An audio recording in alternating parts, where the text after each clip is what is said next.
Hello student, welcome to my channel. ये है class 10 Hindi का मॉडल पेपर। जैसा आपके बोर्ड एग्जाम में पेपर आने वाला है वैसा ही ये मॉडल पेपर है और इसी तरह से बोर्ड एग्जाम ने जारी किया है। आज मैं आपको क्लास 10 हिंदी हूँ जो जिस तरह से आपके बोर्ड एग्जाम में पेपर आने वाला है।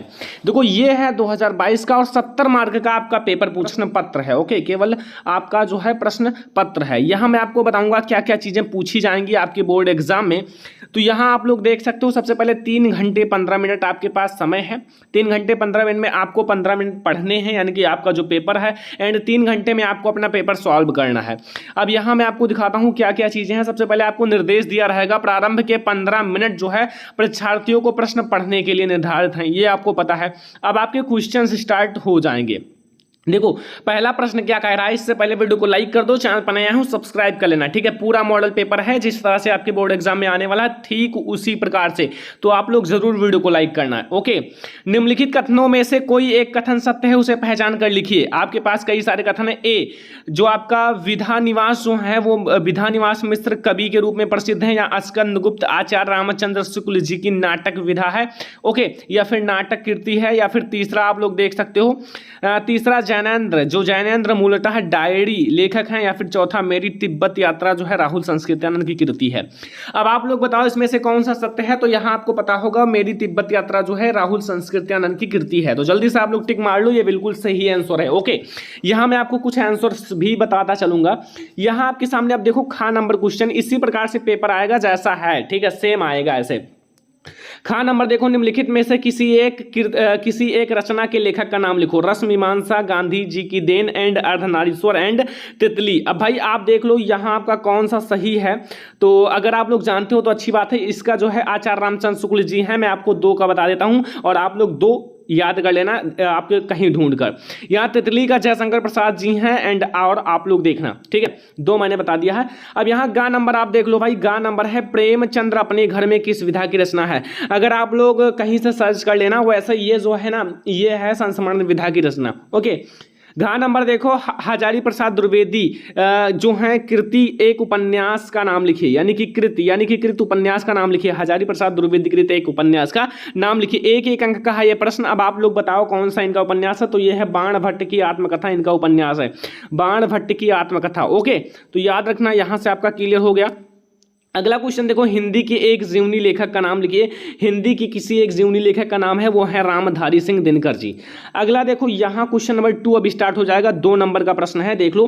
प्रगतवादी युग की 2 विशेषता लिखिए। ये आपके लिए बहुत ज़्यादा इंपॉर्टेंट है। प्रगतवादी युग की विशेषता, रीतिकाल की विशेषता, छायावादी युग की विशेषता, प्रयोगवादी काल की विशेषता, ये आपके लिए बहुत ज़्यादा इंपॉर्टेंट है। 1 विशेषता 1 मार्क का आएगा और 2 विशेषता 2 मार्क का आएगा। तो यहाँ से अब आप बताओ इसकी 2 विशेषता याद है या नहीं। मैंने ऑलरेडी पढ़ाया भी है, अब मैं आपको बता देता हूँ इनकी 2 विशेषताएं। नंबर फर्स्ट है जो साम्यवादी विचारधारा से प्रभावित। नंबर फर्स्ट इनकी विशेषता है साम्यवादी विचारधारा से प्रभावित। नंबर सेकंड विशेषता है मानव मात्र के लिए मानववादी दृष्टिकारी। देखो मैं आपको फिर से बता देता हूं, इसका दूसरा क्या होगा। पहला है साम्यवादी विचारधारा से प्रभावित, और दूसरा आप लिख लो कि मानव मात्र के कल्याण के लिए मानववादी दृष्टिकोण। ठीक है, मानव मात्र के कल्याण के लिए मानवतावादी दृष्टिकोण। ठीक है, याद हो जाएगा, दोनों याद हो जाएगा, कोई दिक्कत तो नहीं है। चलो फिर अगला क्वेश्चन देखते हैं। यहां लिखा हुआ है खा नंबर 2 नंबर का, ये भी है 2 नंबर का। प्रगतवादी के किन्हीं 2 कवियों के नाम तथा उनकी रचनाओं का नाम लिखिए। मैं आपको उनकी कवियों का नाम बता देता हूं और आप लोग रचनाएं याद कर लेना, ठीक है। वैसे अगर आप लोग रचना जानते हो तो अच्छी बात है, कमेंट करना। वैसे पहला है सुमित्रा नंदन पंत जी इनकी, और सुमित्रा नंदन पंत जी का आई होप रचना है पल्लव, एंड दूसरा है रामधारी सिंह दिनकर। रामधारी सिंह दिनकर जो है प्रगतवादी युग के कवि हैं, जिनकी रचना है अर्धनारीश्वर। ओके, अगला देखो, निम्नलिखित रचनाओं में से किसी एक रचना के रचयिता का नाम लिखो। आपके पास कई सारे ऑप्शन हैं। चंद्रगुप्त का मैं बता देता हूं, इसका सही आंसर होगा क्या होगा, जयशंकर प्रसाद। और आप लोग याद कर लेना, यहां से आपके 10 नंबर क्लियर हो। यहां देखो, ये चीज आपसे 6 नंबर का पूछा जाएगा। फर्स्ट तो आपसे इसका संदर्भ पूछा जाएगा, संदर्भ लिखो, या फिर आपको एक प्रश्न दिया जाएगा वो लिखो, रेखांकित अंश की व्याख्या भी करना है। तो यहां अब आप लोग सोच रहे होंगे कैसे प्रश्न है। यहां देख लो, सबसे पहले आप बताओ ये किस पार्ट से लिया गया है, इसके लेखक कौन है। तो अगर आप जानते हो तो अच्छी बात है, या फिर आप को जानना पड़ेगा, क्योंकि आपको अगर पढ़ना है, अच्छे मार्क लाना है तो फिर आपको जानना पड़ेगा। अच्छे से पढ़ना स्टार्ट कर दो, अगर अभी भी आप नहीं पढ़ लो तो पढ़ना स्टार्ट कर दो, वरना फिर नंबर नहीं उठेंगे। ठीक है, आप लोग अच्छे से पढ़ना स्टार्ट कर दो। कहा है, हे भगवान, तब के लिए विपद के लिए इतना आयोजन, परम पिता की इच्छा के विरुद्ध इतना साहस, पिताजी क्या भीख ना मिलेगी, क्या कोई हिंदू भू पृष्ठ पर ना बचा रहेगा या ना बचा रह जाएगा जो ब्राह्मण को 2 मुट्ठी अन्न दे सके, यह असंभव है। फेर दीजिए पिताजी, मैं कांप रही हूं, इनका चमक आंखों को अंधा बना रही है। अब बच्चा पार्टी यहां देखो, सबसे पहले तो ये समझो कि आपका जो ये रेखांकित अंश है उसकी व्याख्या आनी चाहिए। ठीक है, अगर आपको व्याख्या आती है तब आपको मतलब 2 नंबर मिलेंगे। अगर आपको पता चला है किस चैप्टर से लिया गया, इसके लेखक कौन है, तो आपको 2 मार्क मिलेंगे। और अगर आप एक प्रश्न का आंसर दोगे तो आपको 2 मार्क मिलेंगे। अब आपके हाथ में है, अगर आप अच्छे से पढ़ोगे तो ये सारी चीजें बिल्कुल हलवा लगेंगी, आप 2 मिनट में करके चले आओगे। और अगर आप नहीं पढ़ोगे तो इन्हीं चीजों को 30 मिनट में भी नहीं कर पाओगे। आपको करना है केवल इसे 6 मिनट में, क्योंकि भाई बोर्ड एग्जाम में टाइम इतना नहीं रहता है कि आप लोग को टाइम ज्यादा देना पड़े किसी क्वेश्चन को, नहीं, आपको जल्दी जल्दी करना है। प्रश्न आप देखो, यहाँ गद्यांश का संदर्भ लिखिए, पहला प्रश्न है। दूसरा, रेखांकित अंश की व्याख्या कीजिए। तीसरा है, अपने पिता का कौन सा कृत्य ममता को परमपिता की इच्छा के विरुद्ध लगा। ठीक है, तो ये ममता चैप्टर से लिया गया है, जिसके लेखक कौन है, जयशंकर प्रसाद जी हैं। आपको पता होगा, वैसे सब कुछ आप लोग जानते हो, क्योंकि आप लोग अच्छे से स्टडी कर रहे हो हमारे साथ, और हो सकता है कि अबकी का टॉपर आप लोग ही रहो। तो यहाँ से अगर आप इन सारी चीज़ों को याद कर लोगे तो फिर आपका देख लो, हिंदी के मॉडल पेपर में यही सारे क्वेश्चन आते हैं। फिर यहाँ देखो, अथवा लगा हुआ है, अथवा लगा या फिर आप खा वाला नंबर कर सकते हो। भाई खा नंबर भी आपके लिए इंपॉर्टेंट है। ओके, यहां क्या लिखा हुआ है, सबसे पहले ये पढ़ लो क्या लिखा हुआ है। खा नंबर में लिखा हुआ है, आज हम भी निर्मल शुद्ध शीतल और स्वस्थ अमृत की तलाश में हैं, और हमारी इच्छा, अभिलाषा और प्रयत्न यह है कि वह इन सभी अलग अलग बहती हुई नदियों में अभी भी उसी तरह बहता रहे, और इनको वह अमृत तो देता रहे जो जमाने के हजारों थपेड़ों को बर्दाश्त करता हुआ भी आज हमारे अस्तित्व को कायम रखे हुए हैं। ठीक है, और रखेगा। तो यहाँ आपको भाई देखो, थोड़ा सा आपके लिए बहुत ज़्यादा इंपॉर्टेंट है। यहाँ से आपको गद्यांश का संदर्भ लिखना है, यहाँ से रेखांकित अंश की व्याख्या करना है, और एक प्रश्न भी देगा, वो आप लोग देख लो। हमारे अस्तित्व को कौन कायम रखे हुए हैं, निम्नलिखित पद्यांशों में से किसी एक का संदर्भ सहित व्याख्या कीजिए। ये आपको करना है। ठीक है, अब अगला देखो भाई, अगला क्वेश्चन आपसे है, यही 3 चीजें पूछी जाएंगी, 3 प्रश्न। ओके, यहां अब आ जाओ, यहां आपको एक पद्यांश का पूछा जाएगा 6 अंक का। ठीक है, 6 अंक का। निम्नलिखित पद्यांशों में से किसी एक संदर्भ सहित व्याख्या कीजिए, उसका काव्य सौंदर्य भी स्पष्ट कीजिए। इसका काव्य सौंदर्य भी लिखना है। अब आपके हाथ में है, अगर आप अच्छे से लिखोगे तो फिर आपको नंबर मिल जाएगा। यहां देखो, आपके सामने एक लिखा हुआ है, दुसह दुराज प्रजानु को क्यों ना बढ़े दुख दंडु, अधिक अंधेरो जग करत मिली मावस रविचंद्र। मैंने पढ़ाया भी है, वेरी इंपॉर्टेंट, मैंने कहा भी था और मैंने ऑलरेडी पढ़ाया भी है। ठीक है, अगर आपने नहीं देखा है तो पढ़ लेना, मैंने इंपॉर्टेंट पद्यांश जब पढ़ा रहा था तो आपको पढ़ाया भी है। ठीक है, तो अगर आप लोग नहीं जानते हो तो देख लेना, ये वीडियो आप लोगों को पता चल जाएगा। इसका अर्थ लिखना है, संदर्भ लिखना है, किस चैप्टर से लिया गया है। फिर यहाँ देखो, अगला यहाँ थोड़ा बड़ा है, लेकिन हाँ ये भी आ सकता है। ओके, ये भी आ सकता है, तो ध्यान से देख लो। यहां क्या लिखा हुआ है, मेवाड़ केसरी देख रहा के केवल रण का ना तमाशा था, वह दौड़ दौड़ कर करता था रण, वह मन रक्त का प्यासा था। ठीक है, और भी आप देख सकते हो, चढ़कर चेतक पर घूम घूम करता सेना रखवाली था, ले महामृत्यु को साथ साथ मानो प्रत्यक्ष कपाली था। तो यहां से आपको ये इसका भी आपको व्याख्या करना है एंड आपको संदर्भ लिखना है। ठीक है, ये भी, और एक आपको काव्य सौंदर्य करना है, संदर्भ प्रसंग व्याख्या सब कुछ लिख लो, और 6 मार्क आपको मिल जाएगा। ये भी आपको 2-2 मार्क प्रोवाइड करेंगे। ठीक है, तो यहां से आप देख सकते हो 2-2 मार्क, ये भी एक मार्क, और व्याख्या का आपको 4 मार्क मिलेगा। तो व्याख्या पे ज्यादा ध्यान दो, जिस चीज में ज्यादा मार्क मिले उस पर ज्यादा ध्यान दो। अगर आप व्याख्या लिख लोगे तो आप इसका संदर्भ प्रसंग भी लिख ही लोगे। अगला देखो, यहां देखो, अब यहां अब आपके पास एक आ गया है 2 नंबर का आपको जीवन परिचय, और एक रचना लिखोगे तो 1 मार्क मिलेगा। आपको मैंने बताया था इंपॉर्टेंट जीवन परिचय में, देखो यहां आपका है निम्नलिखित लेखकों में से किसी एक लेखक का जीवन परिचय और उनकी एक रचना का नाम लिखिए। डॉक्टर राजेंद्र प्रसाद, श्याम नारायण पांडे, भगवत शरण उपाध्याय। आपको डॉक्टर राजेंद्र प्रसाद का याद रखना है, मैंने आपको 3 बताया था। फर्स्ट है आचार्य रामचंद्र शुक्ल, दूसरा है जयशंकर प्रसाद एंड तीसरा है डॉक्टर राजेंद्र प्रसाद। अगर आप इन तीनों को याद रखोगे तो आपको जीवन परिचय में कभी भी आपका ये मान मार्क नहीं कटेगा। ये तीनों याद रखना, यही 3 आपके बोर्ड एग्जाम में आएंगे। तो यहाँ से आपका लेखक का जीवन परिचय हो गया। अब आपके भैया कवि का जीवन परिचय आता है। कवि का जीवन परिचय, यहाँ देखो कवि का जीवन परिचय आ गया है।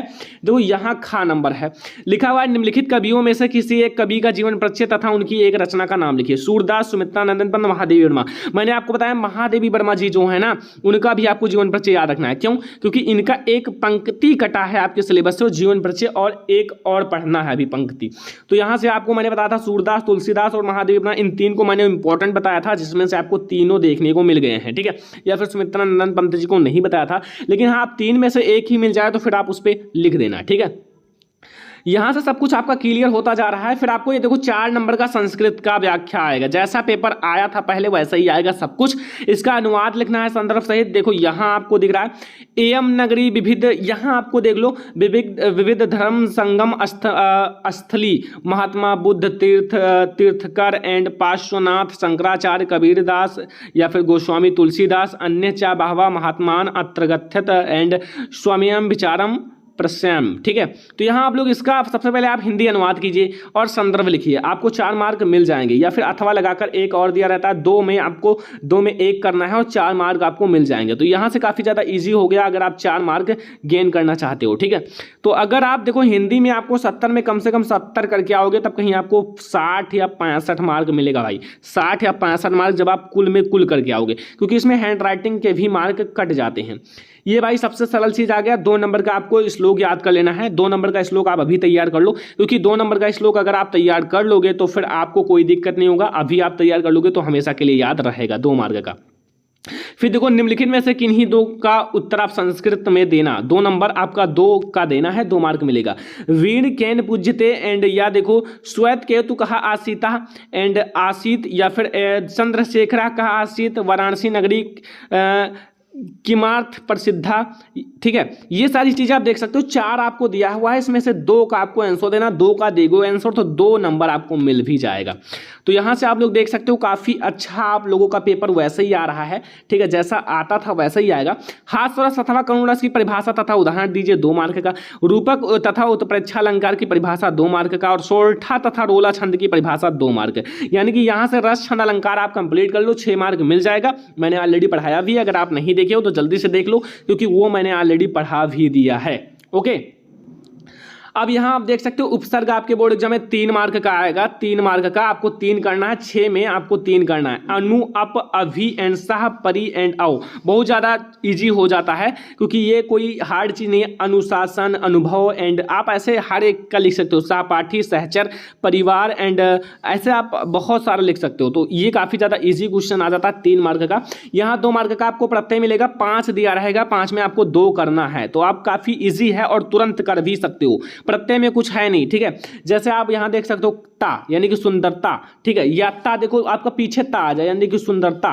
ठीक है, तो ये सारी चीजें आप कर सकते हो। यहां पन, उपमन, ठीक है, या फिर आप देखो लड़कपन, बड़कपन, तो आप बहुत सारी चीजें कर सकते हो। यहां से समास भी 2 मार्क का आता है। 4 समास में 2 आपको करना है भाई, 2 आप कर लो। तो यहां से आपको 2 मार्क यहां से भी मिल जाता है। यहां देखो अब आपको तत्सम रूप लिखना है 2 मार्क के लिए, तत्सम रूप, और आपको 4 दिया रहेगा, 4 में 2 का लिखना है। तो यहां से अगर आप 2 का लिख दोगे तो 2 मार्क आपको मिल जाएगा। काफी ज्यादा ईजी होता है। आपको 2-2 मार्क वाले प्रश्न अभी से तैयार करना है, क्योंकि अगर आप ये छोड़ दोगे तो फिर आपका ज्यादा मार्क आएगा नहीं, क्योंकि 2-2 मार्क से आपका बहुत ज्यादा परसेंटेज ऊपर हो जाता है। जैसे आपको पता है कि अगर आप बूंद बूंद से घड़ा भर जाता है, उसी प्रकार से अगर आप एक एक बूंद को देखोगे तो फिर आपको पूरा मार्क मिल जाएगा। ठीक है, फिर यहाँ देखो आपको पर्यायवाची 2 मार्क का दिया जाएगा। विष्णु, हाथी, यमुना, मोर। यहाँ 4 पर्यायवाची दिए गए हैं, 4 पर्यायवाची में आपको 2 का करना है, 2 मार्क आपको मिल भी जाएगा। तो बहुत ज़्यादा इजी पेपर है अगर आप अच्छे से करो। यहाँ देखो संधि विच्छेद आपका है। संधि विच्छेद यहाँ ली धन आदेशा, प्रतिधन एकमः एंड मात्र धन अज्ञः एंड मधुधन अरि, तो मधुरी ही। या देखो भाई आपको 4 दिया हुआ है, 2 करना है। तो यहाँ से बहुत सारे ऑप्शनल आपके आ चुके हैं। 4 में 2, 6 में 3, 4 में 2, 5 में 2, ऐसे में आप बहुत ज़्यादा ईजी पेपर है। ठीक है, यहाँ देखो गा, इसकी चतुर्थी विभक्ति एक वचन लिखना है, मती अथवा फल एंड मधु अथवा नदी। तो 2 में आप देखो 2 है, एक एक मार्क आपको मिल जाएगा, काफ़ी ईजी है। दोनों में एक एक लिखो, ये मती का लिखो या फल का लिखो, मधु का लिखो या नदी का लिखो। ठीक है, तो अब आप लोग इतना तो कर ही सकते हो, इतना ईजी पेपर है। देखो गा नंबर आपको देखो एक धातु लकार, देखो यहाँ निम्नलिखित में से किसी एक का धातु लकार पुरुष तथा वचन सब कुछ लिखना है। जैसे आपके 4 ऑप्शन हैं, देखो पठताम, आसाओ एंड हसेम। ठीक है, तो ये से आप लिख सकते हो, बहुत हार्ड है नहीं। तो अगर आप ध्यान से पढ़ते हो, लाइक इस व्याकरण पे ज़्यादा ध्यान दो, अगर आप 2-2 नंबर जल्दी से अभी से कंप्लीट कर लोगे तो फिर आपको कोई दिक्कत आने वाला नहीं है। फिर यहाँ देखो आप निम्नलिखित के 2 में संस्कृत में अनुवाद लिखो।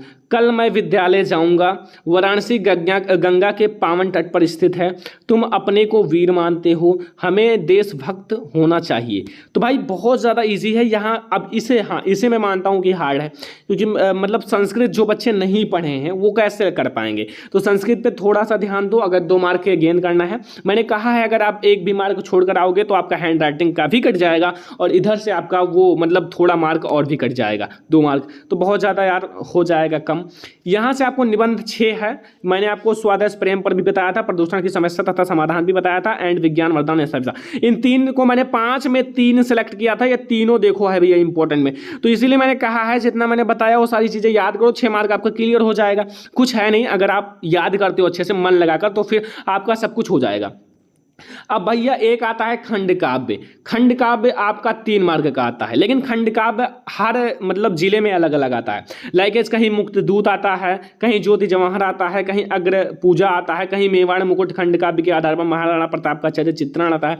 तो आई होप कि हर जगह कहीं कर्णवीर भरत खंड काव्य के नायक का चित्रण कीजिए।